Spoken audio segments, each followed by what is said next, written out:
All right, guys, welcome back to another episode GPPD podcast. I'm your host, KD with Nate. Didn't laugh that time. Fuck. Okay, so before we get started, we do have another test coming up September 14th. Get online. It's GPPD. No, GrandPrairiePolice.org. See, I almost forgot. Fill that information out. Get started now because the history statement is about 3,000 pages long. So by the time the test date rolls around, you'll be done with it. Anything else that I'm forgetting? No, detention needs people. Oh, yes. So kind of like ride-alongs, I heard that you can, if you're going to apply, you can come in and observe detention for, an hour or so. See if you like it. Because it's a little bit different than, police were versus dispatch and all this other stuff. So It's way different. Yeah, please do that. Okay. When you're a cop, people say, I want food. You're just like, congratulations. That's not a me thing. In detention, they're like, I want food. You're like, oh, well, it's this time or it's that time. That's a lot of babysitting. Yeah, yes, I've heard that term used quite frequently. All right, so we're going to get started. So today we have Calvin. Hello. Thank you, sir. Yeah, glad to be here. Yep, this is going to be fun. So, I'm going to have lots of questions because we are newly promoted. Is that right? I've been a sergeant for over 3 years. So, no. Newly at the lake. Newly at the lake. That's there you what go. it is. Yeah. That's where my brain is Yeah, going. it's all good. Yeah, so I have water. I had my coffee earlier. All right, so new at the lake. So cool. All right, so we're going to try to go in order, but I know I'm going to go off in a rabbit hole, so just pull me back. First question. Obviously, you're in police work for an obvious reason, or what, to me, as someone who has a cop as a dad, is an obvious reason. You want to start off in the very beginning, go into what growing up with a cop with a dad's like, and then how you made that decision. Yeah, just as a kid, always looking up to your dad as your role model, your hero. Your role model and your hero. Just growing up in that environment is what drove me to wanting to be a police officer, to try and do right, help others. So yeah, I remember there's like a little picture of me floating around somewhere. I don't know where it is, but I was dressed up as a cop for Halloween, and I thought that was the coolest thing. Oh, we're going to find it. Yeah, well, you got to ask my mom. She'll know where it is. But yeah, so just always been my goal to be a police officer. Yeah. And then even in college, getting my degree in criminal justice like a lot of us, my dad didn't want me to because he didn't really want me to be a cop. Right. And it's a common thing. Yeah, so, yeah. And I just told him, I was like, well, do you want me to go to class or not? Because if I do business, I'm probably not going to go to school all the time. Yeah. So anyways, I graduated on time and then tested here. Didn't get hired on my first time. There was like a couple hundred applicants for 2 spots. So What? Yeah. Ooh, Yeah. Hold on. that? Yeah, I was like, how long ago? I think that was 2007 or 8 is when I first tried. Yeah. Wow. So. But back then, that was not uncommon because Correct. you would Yeah, you test with a couple hundred people, and they're like, "Oh, we have 3 spots." You're like, "My chances aren't very good here." Exactly. So, yep. So I had to try again, and I got it. But yeah, it's very disappointing whenever you don't get it the first time. But I probably wouldn't be wearing them today if it wasn't easy. So, sorry, if it wasn't hard. Yeah. Because, sometimes you get things and it's kind of like given to you or you didn't have to work for it. Yeah, and you don't appreciate it. So whenever you kind of get like a reality check, like, okay, this is harder than what I thought, or I got some good competition to go up against. So it made me appreciate what I do and feel blessed for being here because I didn't get it the first time. Yeah. So. Go ahead. I was going to say, and two, being the fact that your dad was not only a cop, but he was a cop here. I don't know his entire history, but I know he did a lot of things. He was a homicide sergeant towards the end of his career. That probably gave you a little bit of confidence, I'd imagine, as far as not have, because I would think you kind of had that shadow over you as far as, hey, did your dad get you this job? Or you? Oh, exactly. And he actually had like, nothing to do with it. And even in training, even in the academy, he's like, if you're not one of the top people, then I'm gonna make you quit. Like, and I respect him for that. And don't want to tarnish the name. So it's like, all No, right. no pressure. Dang. Yeah. So I feel like I kind of got, it was harder for me than maybe some of the others just because of who he was and people maybe thinking that, I got the job because of him. So, Yeah. But I'd actually been an officer here for a few years and they just thought we had the same last name because I'm a lot taller than him. Yeah. So people were like, Oh, yeah. So I actually I went on a call and somebody's like, that's your real dad? And I was like, yeah. I thought that was a joke. So, but yeah, That's funny. I never would go around telling people who Yeah. that were related because I didn't want that. Yeah, that stigma. Yeah, there you go. So, No, you definitely earned it. Now, with growing up, I always wanting to be a cop. Did you? Because every kid kind of goes through like rebellious phases and whatnot. Did you ever go through a phase where you're just like, nah, screw being a cop? I was definitely afraid of him. Yeah. So, yeah. So. So you were straight and narrow. And No, I'm not perfect by all means, but it's just like, man, that's one person I never wanted to disappoint. But I remember whenever he first found out I chewed tobacco, which I don't chew tobacco anymore. Yeah. But I came home. I think I was working landscaping. It was right before college, and I had a can of dip in my pocket and eating at the table. Turned to go put my plate up. He's like, "What's that in your back pocket?" I was like, "What?" Gum. Yeah. So I pulled it out, and he's like, "All right, go get your checkbook. You're paying rent." He's like, "If you got enough money for chewing tobacco, you got enough money for rent." So that was one of the hard lessons learned. Damn. But So he struck me more as like a put a cigarette out on your forehead kind of guy. But I feel like that hurts a little more. Come here. yeah. So because I got caught chewing tobacco, I had to start paying rent at my house. Yeah. Well, Which look, you making big boy decisions. And Yeah. There you go. And that's pretty much how it was with him. Yeah. So, but just my goal in life was always to be a police officer. I never really thought about anything else. I guess at one point maybe a lawyer, but then college was hard enough. So I'm just like, nah, get the degree and be done. Yeah. So look, well, what college? Please don't say Sam Houston. No, Tarleton. Oh, okay. Yeah. Because a lot of people, when they get criminal justice degree, for some reason, they go, "Oh, yeah, I went to Sam Houston." I'm like, I think it's notorious for just having a good program. Oh, Same with okay. Tarleton. Yeah. So cool. Were your friends ever afraid to? Because it's hard to explain. Your dad's kind of out of a TV show. Like they don't have cops and sergeants like exactly like him anymore. But like if you turn on a TV show where it's like that one detective sergeant who walks in after everyone thinks they have everything figured out, he tells them they're all stupid, and then he points to what is obvious to the viewer before lighting up a cigarette. Then like, okay, I'm gonna go home and have a whiskey. That's him. And you don't see that so much anymore. Yeah. But he's like you school. said, he's not like a Yep. big in stature, intimidating. He's just a very he's intelligent. Yeah. that too. Yeah. Yeah, I remember I had a girlfriend in high school come over, and it was when my dad was in narcotics, and he had a mullet. I didn't And- know he was in narcotics. Yeah. A mullet. He had a mullet, and he had his ears pierced, or his one ear pierced.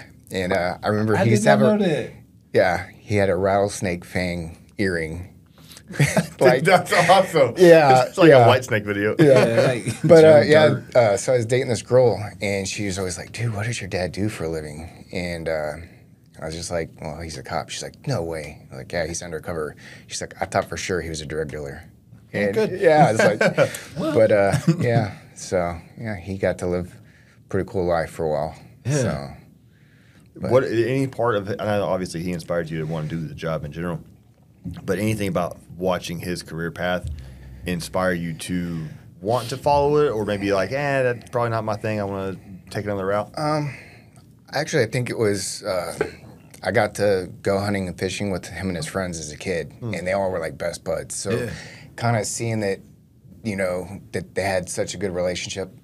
Not really knowing what they did at work, but like outside of work, going on fishing, hunting trips, stuff like that. I was like, it'd be cool to go to work with your buddies, and then on your days off, go out and have fun. Right. So, yeah. And then I just feel like the way I was raised is like, even if I wasn't an officer, if I saw somebody getting beat up or somebody getting something stolen, I'd jump in. So it's like, why not get paid for doing the right thing? Yeah. And then, being a man of faith, it's like, do what's right. Yeah, Yeah. all the time. Yeah, that's what I always tell people too. Is like I kind of don't feel the attachment to the job that a lot of people do, for that very reason. Because it's just like I just like this is who I am. Like if I see you doing certain things in front of me, I mean I may not have the legal authority to go kicking doors and doing stuff, but like my job just kind of puts me in a situation over and over and over again to do what I think I would do anyway. Yeah. It's like now that I've been an officer for so long, if I didn't do this, I don't know what I would do. Like trying to think how some people leave law enforcement to go on to a different career paths. I'd get myself in trouble because like I'd see somebody stealing or something and just tackle somebody. Oh, I thought you meant like insider trading or something. No. But I mean, I did loss prevention after college, trying to get hired on here, just watching the way people behave. It's like, man, I could pick out a shoplifter like that just by watching people's body behavior. Yeah. So, and then it's like whenever you get people and you call them out, like, oh, I didn't steal that. It's like, oh yeah, and you know, we all know the stories. So. Oh yeah, and they'll deny it till. I can't tell you how many interviews I've been in where it's like I had screenshots of text messages. I'm like, buddy, in fact, the last one, it's like, you said this. No, like, that was somebody had completely my different. phone. That was something completely different. Like, you said this to me. Like, no, that wasn't me because I was talking to him on the other end. They're like, you said this to me while I was sitting on the street watching you type it an hour ago. He's like, no, I was on the phone. I was talking to somebody else. I'm like, okay, buddy. What's crazy is I guess one of the crazier shoplifting stories before I was a cop, it was a family, and they pushed out 2 shopping carts full of electronics, groceries, and all that. And then whenever I went to detain them, the dad just took off running. And he left his wife and child behind. Baby, you got it. Yeah, wow. and then I think the kid was like 8 years old, and he was helping his mom push the grocery cart out. Right. And these weren't like essential items. These were a vacuum cleaner or some other stuff. I'm like, well, that's essential. They want a clean house. Yeah, I was gonna say, if you had my kids, that's essential. Yeah, but yeah. So, I guess I've been here 13 years. Sergeant for 3. I feel like this department, there's a lot of, depending on what your drive is, what your interest is, whether it be narcotics, detective, community services, there's like so many different directions people can go. I feel like if you just put your good work ethic forward and do things for the right reasons, you can go pretty much anywhere here. Yeah, I think that's obviously it depends department to department, but that's kind of the approach I take in doing it. Because like we'll have discussions where guys like, well, this policy says this and this, and honestly, I should probably pay more attention.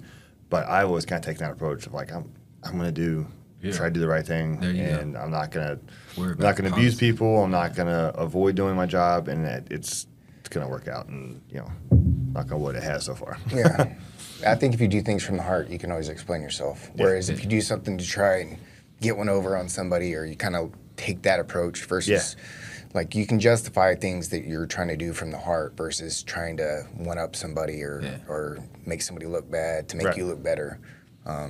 Yeah, I tasted somebody for the first time earlier in the year, and afterwards I was like, I think I never used taser before.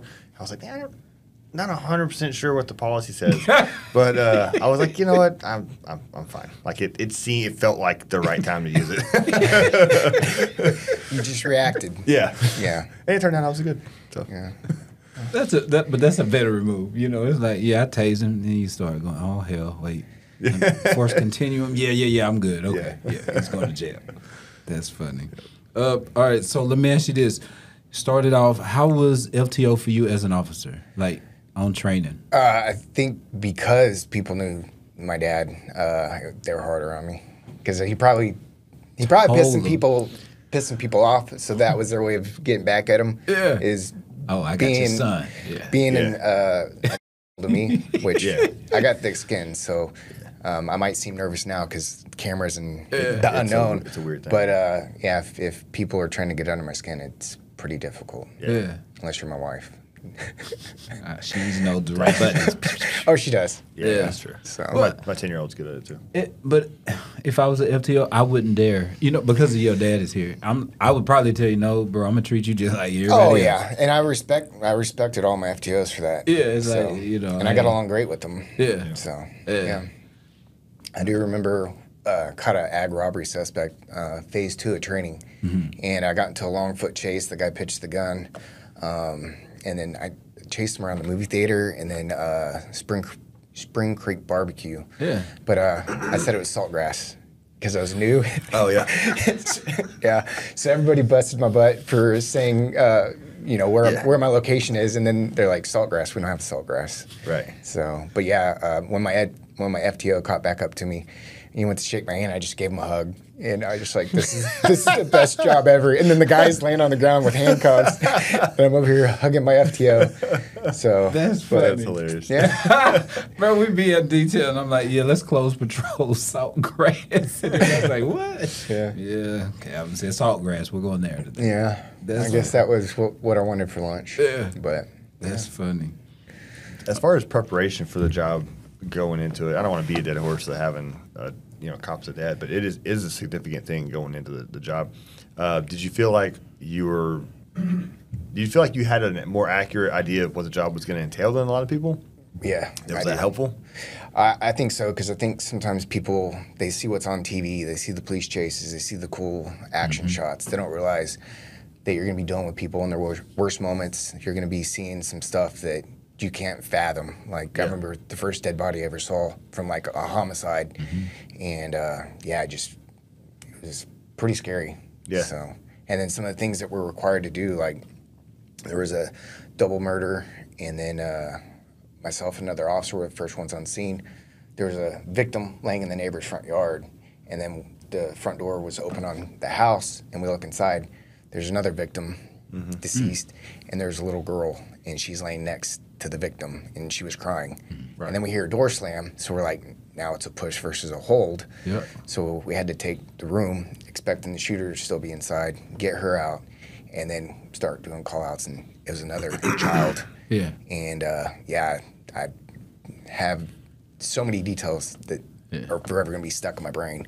Yeah. But, I think people can't always deal with stuff like that. Yeah. So, but... Well, and especially for the people who aren't law enforcement, one of the big things is making that quick decision, and not just making a quick decision. People tend to say, make any decision is better than making no decision, and that's right a lot of times. There are some times where you just have to make the right one and fast. Oh, yeah. A situation like that, you show up, you see a dead body in the house. Okay, now there's a definitely breathing child. Okay, now there's a door. What thought processes and decision-making processes are you going through that from the time you see that initial dead body to, okay, crap, we're going into the house? Yeah, I mean, it's the whole push versus a hold. What does that entail? Like, so if you just have no stimulus to show that there's, like, obviously you need to render aid if you can see that they're still breathing, but having the child there next to the victim, you got to get that kid out, because if there is somebody still inside, you don't want it to be a hostage situation to where they get the child. So you got to take that room, lock down your angles, and get that kid out. And then when you hear the door shut, you don't know if it's another victim, the gunman, whatever. Right. But it was like 3 o'clock in the morning, pitch black, the lights were on in the house. It was eerie. Yeah.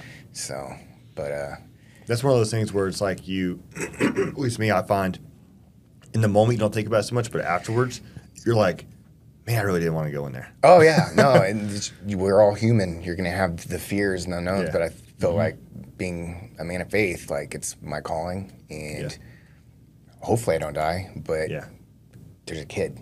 Right. That kid's life's more important than mine at that point. So, but yeah, I think that's just, you got to have that mentality where you will do things that you don't want to do. Right. So I think I truly credit the years on SWAT for being able to make some of those decisions. And then the training that we have here versus other agencies, I feel like we go really above smaller agencies and stuff like that. But I think it's because we all are here for similar reasons, and we just want to be the best. And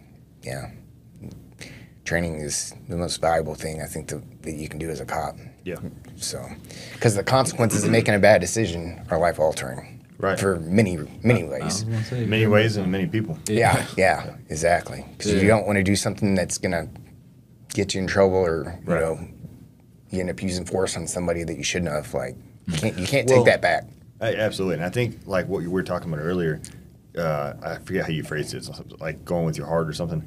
A situation like that with you have the potential for a barricaded person where, hey, we're going to set up, and you have an evolving set of circumstances where you eventually get to the point where you're going to push into the residence.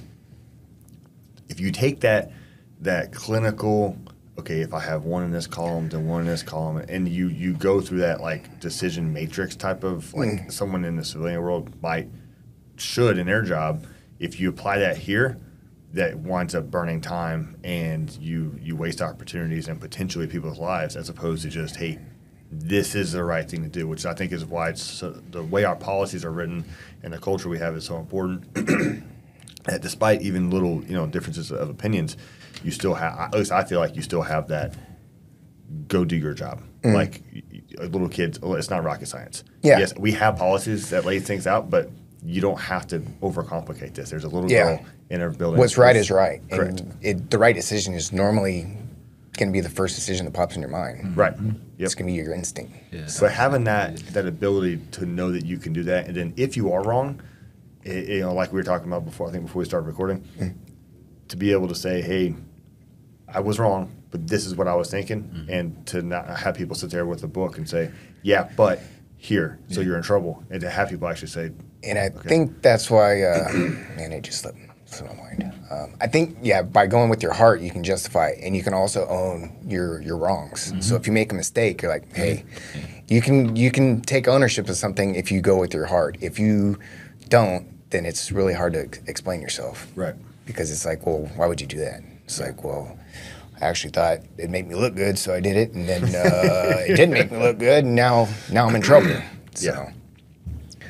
Have you ever been in a situation where you made a mistake? Like, I mean, obviously you make mistakes, but as far as like where afterwards you're like, oh, now I gotta explain this. I've owned anything that I've ever done. I guess one time I tased an officer was fighting a suspect. I thought you were gonna say you tased an officer. I'm like, ooh. No. An officer was fighting a guy in a car that didn't get out, and I tased the guy that he was fighting because he was given the warnings, but he didn't have free hands to tase the guy. Yeah. And then he was just kind of like, yeah, probably shouldn't have done that. And, oh, really? Yeah. Just because there was also a driver, so whenever I tased the passenger, the driver, the wires draped over their arms. Oh, gotcha. But that's not bad. You want to give it to your buddy. Like, look, I'm trying to tase you. I'm gonna tase your buddy too. Well, I didn't tase the driver. Let's be the clear. passenger that was resisting the officer is the guy I tased, but the wires draped on him. So, but Sometimes the wires to give like a friendly little preview. Like, hey, if you do this too. I tried reaching over him to be fair, but yeah. So So y'all know each other. Okay, you need to take the ride too. that was a situation where I could have been better. Sure. But, yeah. And we have those all the time. People, they tend to think about us really in black and white and, hey, you did it right, you did it wrong. Where it's just a whole lot of gray area. Yeah. Where, hey, did this work out? Was I technically justified? Yes. But like you said, was there better approaches that could have been taken? Yeah. Yeah. And being willing to have those conversations. We used to, on nights, we used to have kind of like quasi debriefs, like after chases or big, if an assist went out or something, when you're breaking down what happened, and then being able to have an open conversation without ego is a big part. Yeah. Then you can really learn a lot and make yourselves better moving forward. Yeah. And if you can be humble and own your mistakes and like make it a group decision. Like now that I've been at the lake, I really rely on those guys to make decisions and help. But we just work as a team. It's just scary because I know those guys. Dude, they are great.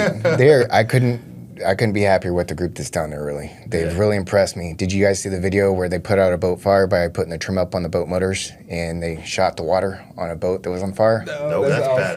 Yeah, we've never trained that. They just on the spot. They knew it. Here's the problem. This is how we're going to get it done. And even afterwards. Whose idea was that? I think it was Rue's.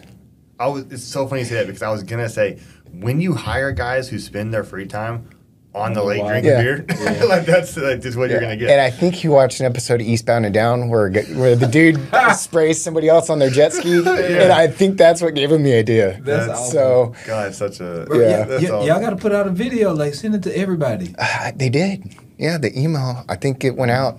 Yeah, Oh hell. Yeah.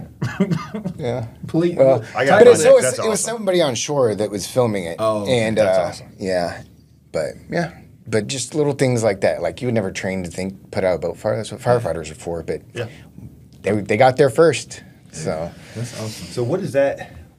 So obviously you work at the lake now, but you hired on and we haven't even gone into like your pre-law enforcement. So some of the history I know about like your athletic career, like you're a wrestler, right? yeah, in football. Yeah. So really aggressive. Can't be afraid to fight. Yeah. Right, contact type stuff. You go into patrol, same kind of thing. You go into SWAT, same kind of thing. The lake, while not exciting, it is a different type of work. What's that adjustment been like? It's feel like it's slower. Like you don't get as much action as you would on the streets with the pursuits and stuff like that.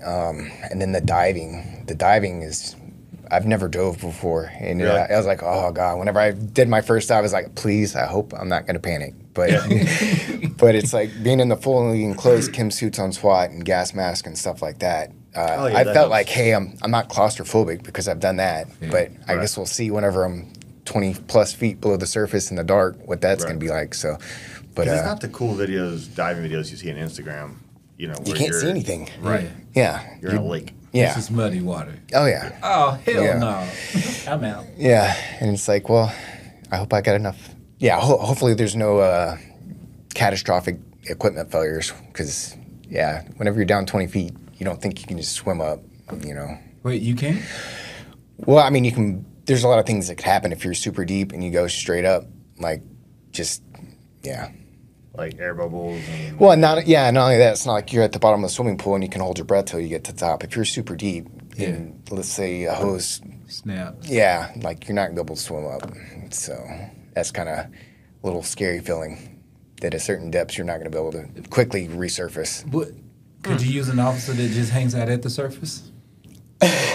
What do you guy. mean? Oh, Can he like go if in? you're at the lake? No, Yeah. if you're at the lake, you got to get dive certified. And Yeah. I'm still going through my certs because there's a lot of stuff you got to go through, which I didn't realize. But yeah, it's kind of a different area as far as like tactics wise. Like the SWAT Right. environment definitely isn't the same with at the lake. Sure. But I clean all the scuba gear you got, my brother, but I ain't gonna get in that water. And now? Why is it important for lake guys to be dive certified?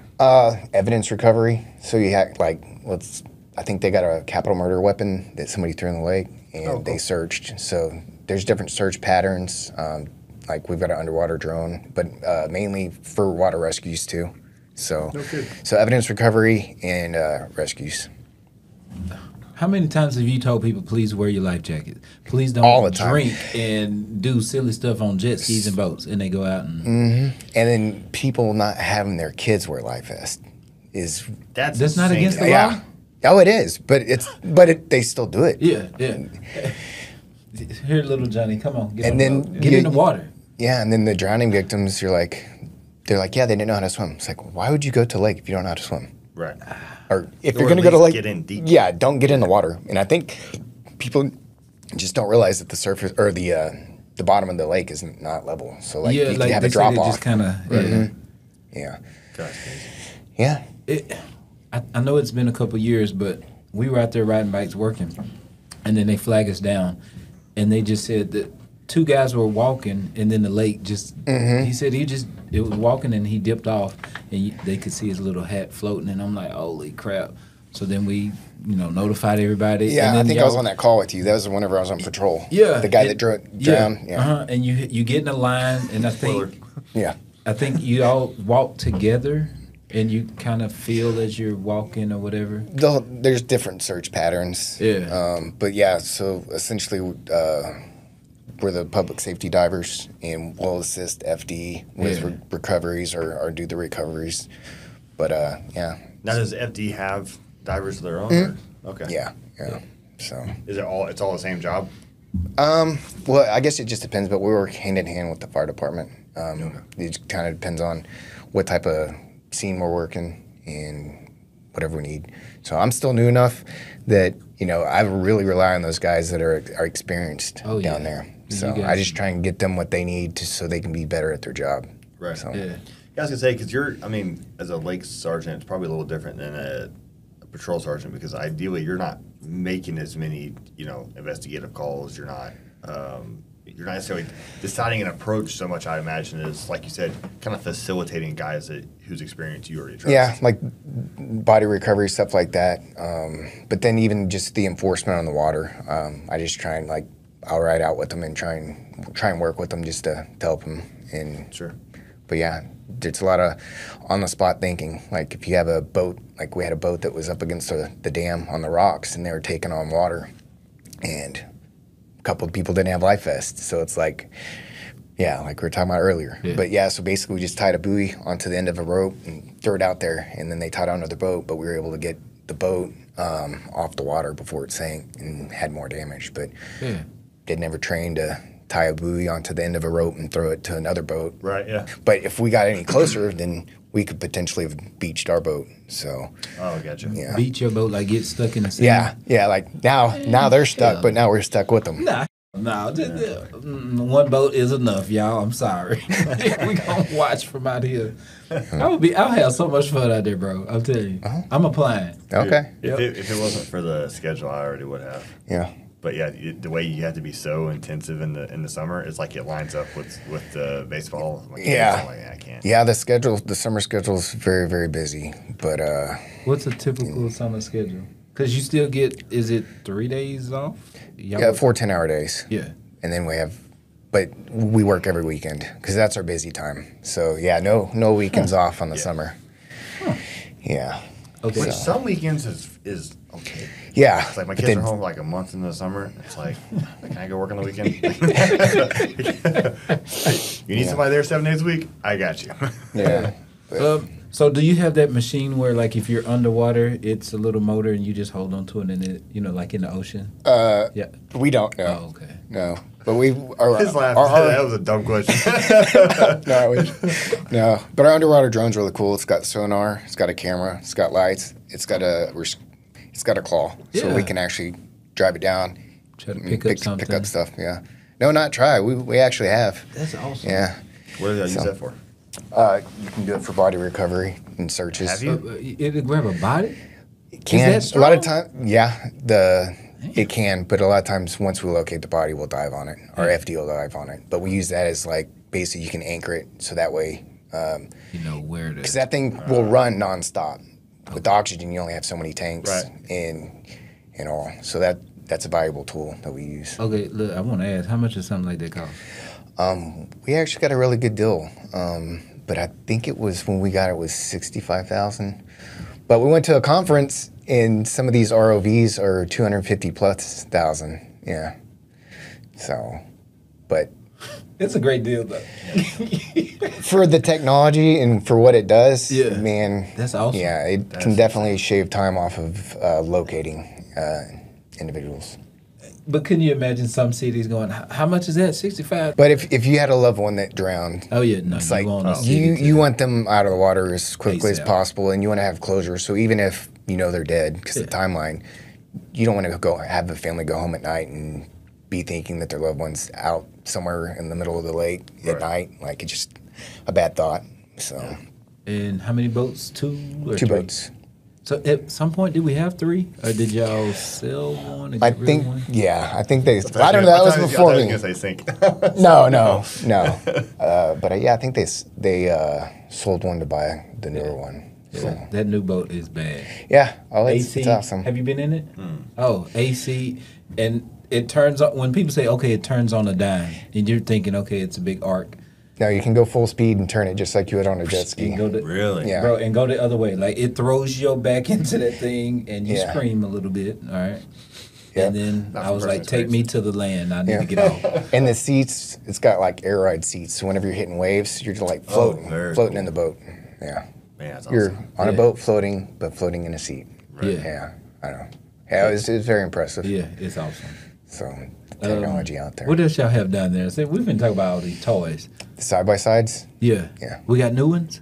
They were there before I was, so I don't know. But they're not like old. Yeah. Side by sides, not the 4-wheelers. There's 2 4-wheelers down there. Yeah, it's the place. Bro, we're applying. Yeah. We're coming. Yeah, they're 1,000cc Hondas, so go. the side-by-sides will go, yeah. Yeah, they can that's go. awesome. Yeah. But, yeah, I mean, if we have to go through some rough terrain or, like, you know, the city's got a lot of creeks, too, and ponds. So you may not be able to definitely can't get a Tahoe most of those places. And these side-by-sides need. So we got to get down there. So Wild animals. I've seen a lot of coyotes. There's a bobcat down there. A bobcat. Yeah, well, we've only seen one. And then freshwater otters. Did y'all know that was a thing? No. Freshwater otters. Yeah. Yeah, I don't know if I did or not, but I didn't know we had otters here. Yeah, I didn't either until we got a call. Somebody called and they saw an alligator. It's like right before sunset. They're at Swim Beach, and they're like, "Hey, there's an alligator call." We're like, "Alligator? There's no alligators out here." So we go down there, use our spotlight, and it looked like an alligator in a wake. But So we run. He's on his back floating. Yeah. So the otter was swimming, and we just got really close to him, and then we saw, I think, a second one like a week or 2 later. Yeah. But yeah. That's crazy. So didn't know it was a thing, but I guess all the rain that we had, they pushed them out of the rivers or caused them to. Come that way. Yeah. So yeah. But it's pretty neat. No, But that's not neat. the otters are friendly. Well, as far as I know. Oh. You know what an otter is. Yes. So with that big old tail, right? Well, there's also beavers. Well, I think the otter's tail looks more like not like a beaver tail. I think that's what he's talking about. Yeah. See, I saw a beaver. It had that big old tail. Yeah, that's a beaver. I'll stay out of the water. I just want to address why you're scared of beavers. Oh man, so have y'all alligators? So None of nobody's our, like- ever let one go. I mean, if they have, we haven't. Nobody that I know of has seen them That's out there. crazy. And I grew up on Joe Pool Lake fishing, Yeah. so and I've never seen one. go with them. Sorry. Yeah. There's rattlesnakes out there. Nope. Yeah. I'm done. Yeah. I almost got bit by a copperhead in B Loop. Yeah, the copperheads too. Yeah, riding my bike, and he jumped at my front tire, and I just happened to look down, and No way. I squealed and I almost fell. And somebody decided to go over there with a stick to shoo it off the road, and I'm like, bro, I'll stop 100 yards that way. I was shaking. Got to go get back in your car and run it over. No. It had Is that a use of force? Maybe after the podcast they'll have a policy about copperhead snakes. Yeah. Who knows? yeah. Now, you mentioned earlier, as far as like enforcement decisions on the water, how does enforcement on the water work? What do you mean? Well, because like traffic stops, it makes sense. Like I pull up behind they you, I stop. turn my lights, turn my Oh, sirens. we've got lights on the boat and siren on the Okay. boat, but we do a lot of safety inspection stops to make sure people have their life vests, their whistles, just all the required gear that they have Whistles? to have. That's required. That's awesome. Yep. Where's your whistle? Whistle or horn. But yeah, so like if you're on a jet ski and you say you fall off or crash and you're not able to get back on the jet ski, you use the whistle to signal boats that you need help. But a lot of people don't know that. There's a lot of people that are on the water that don't have their boater's ed and all the stuff that they need. Are you supposed to do that like with a car, like with a license? If you're born after September 1st, 1993, you're required to have your boater's safety. So if you're born prior to that, then you're like grandfathered in. But Is that a stationary date or is that an age thing where it's going to shift? age thing. Okay. Well, so no. So if you're born before September 1st, 1993, then you don't have to have it. Just but it's if that you're date forever. correct, and then Wonder but why if that after, I think there's something similar with the hunter's ed too. Oh, okay. But you get a lot of people in the water that don't know the rules. Like so many people will go by the swim beach or in the no-wake zone. Oh, yeah. Be going full throttle underneath the bridge. You got people that are tied up on the bridge pillars fishing, and like you can mess somebody's boat up by doing that, or you could miscalculate and smash into a pillar in your boat. Right. So. Hey, jet skis are always one of those things I always saw, and it was just like okay, whatever. I don't know. I never got on one. It never appealed to me. I love the water. but I like being on boats. But I don't know. I saw jet skis. It didn't look that fun. And then I finally tried one when I was like, I had to have been like late 20s, early 30s, and tried it for the first time. And the second I got on it and hit go, I was like, this is amazing. Oh yeah, it's I was fun. like, I get it. Yeah, it's fast fun nowadays, right? Yeah, I had one as a kid and I loved it, but you have to be educated. You can't just get on it because a lot of times, you know, we had a fatality last year. It's a jet ski accident. Oh right, yeah. Yeah. Two hit each other, right? Yep. Yeah. I would walk up to drive up a boat up Keeps to. me awake, by the way.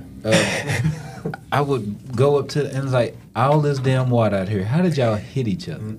Like, Because they're in tunnel vision. They're going after waves or just not paying attention to who's by them. Yeah, I don't know. And they turn on a dime. So if you're going really fast and say you're following your buddy and he does a 360 or 180 right in front of you, you know, miscalculate and you can't stop. Those things, they don't really have a brake pedal. So the charges are just like automobiles. It's like you were boating. Reckless boating. Reckless boating. Yeah, reckless operation. Yeah.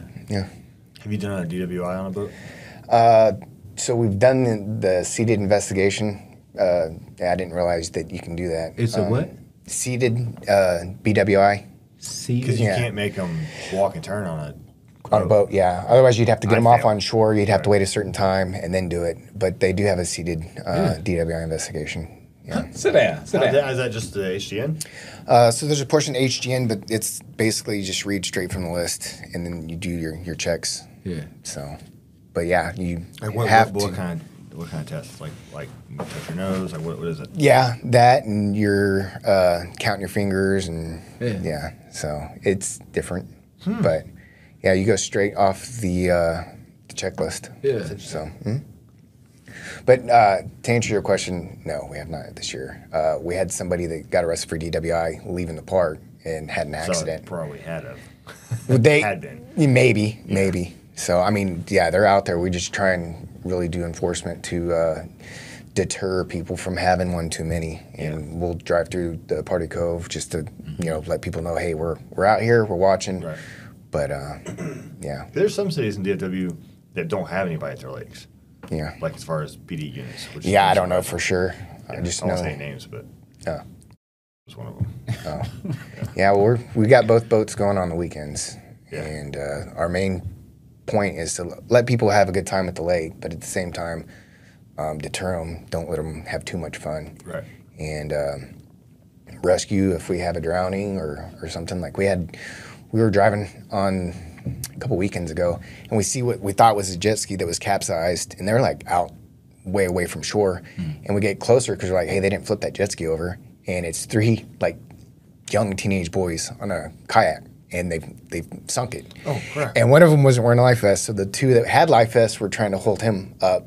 And I think if we just didn't happen to look that way, we would have had a drowning. But we got all 3 of them out of the water, and the one kid was just like out of breath and just had a look of death. I was about to die. Yeah. So, bro, that water is nothing to play with. No, and it was shocking because their parents were watching them. Because whenever we brought them to shore, it's like, why would you let 3 kids on one kayak for one, and then let them go out without a life vest? He's obviously not the favorite. That or they all were fighting because he was the smallest one out of the 3. So they got the life vest over him. Who knows? But which one's less likely to get a scholarship and have to pay for college? Right. No life vest for you. That's terrible. But, no, I enjoyed out there. I think I would have done it a long time ago, except for being on SWAT and don't want to be on call for both. So. Oh yeah, no. Are you still on SWAT? No. I did 10 years and got off. Dang. So yeah, I felt like it was forever. Yeah. But everybody on the team was what kind of made it hard to call it quits. Yeah, but for sure. You got to know whenever it's your time. Yeah. What was your primary role on SWAT? Sniper. Oh. So. Oh. Okay. Did you ever snipe anybody? No. He's like. I mean, here's a list of things that are impolite to ask about. Yeah. I'll start number 1. Yeah. Start there. You would have thought, if I was to be in a shooting, it'd be on SWAT, but it was on patrol. So. What were the circumstances around that? Just to back another officer. Traffic stop, like. Check welfare. Oh, okay. Yeah, and dude pulled a gun. Yeah. So, but yeah, that was on patrol. So, but yeah, So you spent a decade doing the high risk stuff. yeah, Yeah. Nothing. Then in patrol. Yeah. So that's why we all have to be prepared to take action, and that's why training's imperative. So, what was actually you putting out that? I remember which one you're talking about now. What was the I guess if you don't mind going into it, like because everyone talks about the tactical side of things and the high speed part, but as far as like the administrative portion and like the I think like directly related to administration, but the legal side of things and like it was very scary, just because you never know, especially with society, how people view cops. Like they think that we become a cop to go out and shoot somebody people, because it makes us more manly or whatever. Right. But the support that I got from admin and the officers that were involved, I think it was a big decision on why I wanted to promote, because to see that we had some people above us that in the scariest moments for the officer, that, you know, if you're right, they'll back you and they'll support you. So I think the way that the department handled that, couldn't be happier. Yeah. So, and I think that's why we're fortunate to be here at Grand Prairie versus other agencies, because it wasn't one of those like, hey, we're going to try and distance ourselves from you. Right. It was like, hey, if you need anything, let us know. Check on your buddies. So that, you never know. Because my dad was a cop for 33 years, never got into a shooting. Yeah. And then mine was less than a third of that time. And I was like, how can you have one officer that's been in a bunch of crazy situations, never be in a shooting, right, and then something happened? But that's why you don't know. Yeah. You could be the spun-up SWAT operator and never get into one, and then you can be the rookie cop that gets into one on their first week or whatever. Right. So you just have to mentally prepare yourself. Your dad specifically, having gotten a front row seat to the way he did police work a little bit, the fact that he didn't get himself in a situation like that is mind-blowing. Yeah. I remember sitting on a house with a dude who had been shot dead on the front porch.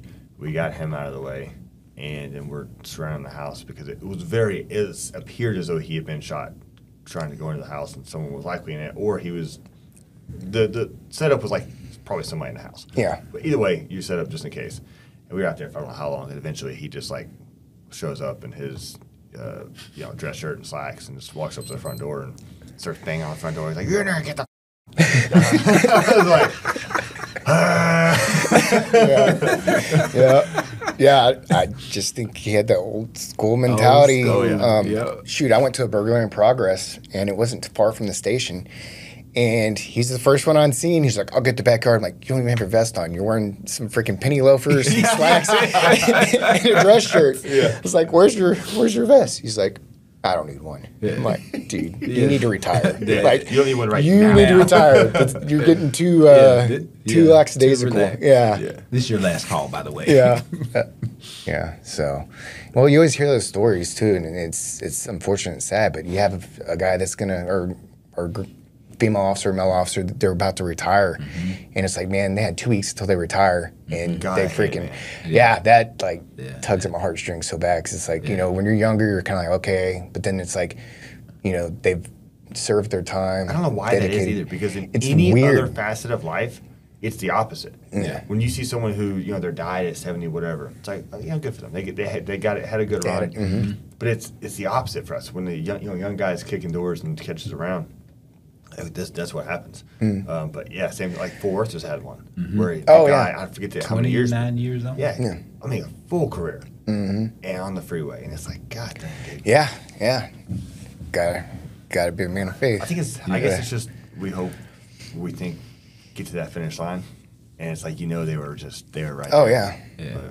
Making plans, getting to live their best life, and it always makes me think how important it is not to postpone, because that's something I tend to do, where I'm like, hey, I've got this, or hey, you know, not this summer. You know, especially, you know, having kids, finances and whatnot. It's like, we'll get to it. It's like, man, I look at guys like that and I always think, how many things were they going to get to? And it's just something simple. Mm-hmm. But how do you deal with the stress of this job? Like, When you go home, what is something you're doing? I'm a talker. Yeah. So like I've got buddies that one's still in the Marine Corps. Yeah. I never was, but so I'll talk to them, and then just my fellow friends here. Yeah. But yeah, I know we got a good program for mental health and stuff like that. But I also know that like if you already have a good relationship with your buddy, your partner, you can pretty much tell them anything. And that's my outlet, is to just communicate with loved ones and people that I have a really good bond with. Yeah. So. Do you find yourself talking to your dad a lot now? Like, Dad, let me tell you what these crazy people did today. Here and there, but man, he's heard it all. Yeah. You know, so I'll tell him about some funny stuff, but yeah.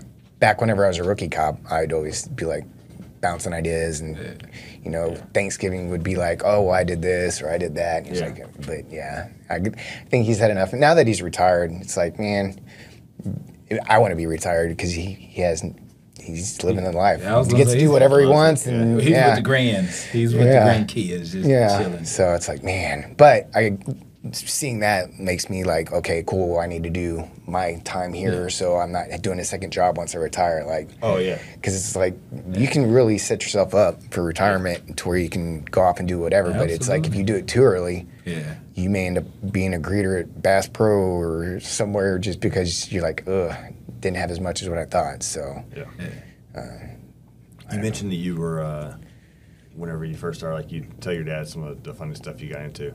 What are some of any of those stand out to you? Any embarrassing stuff for you, embarrassing stuff for other people?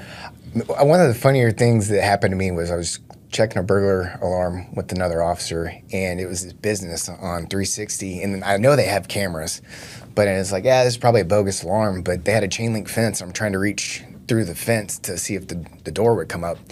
Well, I'm so focused on the door handle and trying to be quiet that I stuck my face right in a wasp nest. And thank goodness I had on sunglasses, but I had wasps trying to sting me in the face and then on my vest, and actually got stung on the neck.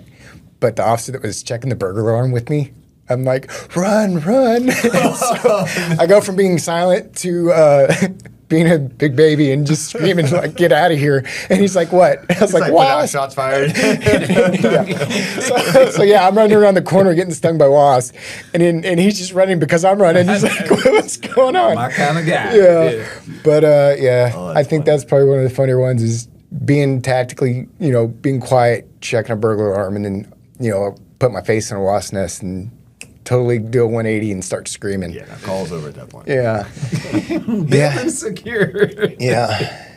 And I've done the whole slam my finger in the door trying to be quiet on a traffic stop. Yeah. God, I hate that. Yeah. I think everybody's done it. Yeah. No. I did a work in step one time.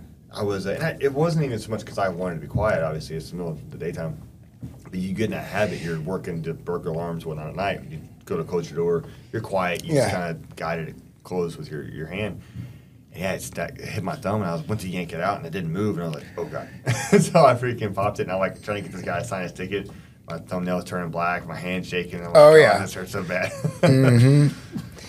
Yeah, man, I can't think of, trust me, there's been a lot, I'm sure. I've probably hit my head on different things countless times. Yeah, whenever we try to sit down and actually think of something, it's like, it all runs together. As soon as I walk out of this room, I'm like, dang it, I should have just said that. Every single time. Who do we talk? I forget who we talked to somebody one time. They're like, oh, yeah, you should have brought up this. XYZ. Yeah. It's like, oh, cool, well, you could have mentioned that. Yeah. But. Yeah, I think it's because we get put on the spot and we don't want to sound dumb. Right, yeah. Which is inevitable. I'm so used to it. Yeah. About out of time.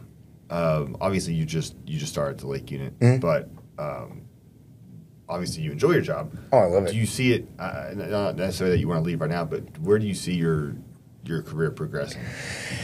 I like being a sergeant, so I don't really have any. Don't necessarily want to promote. I really like the lake spot.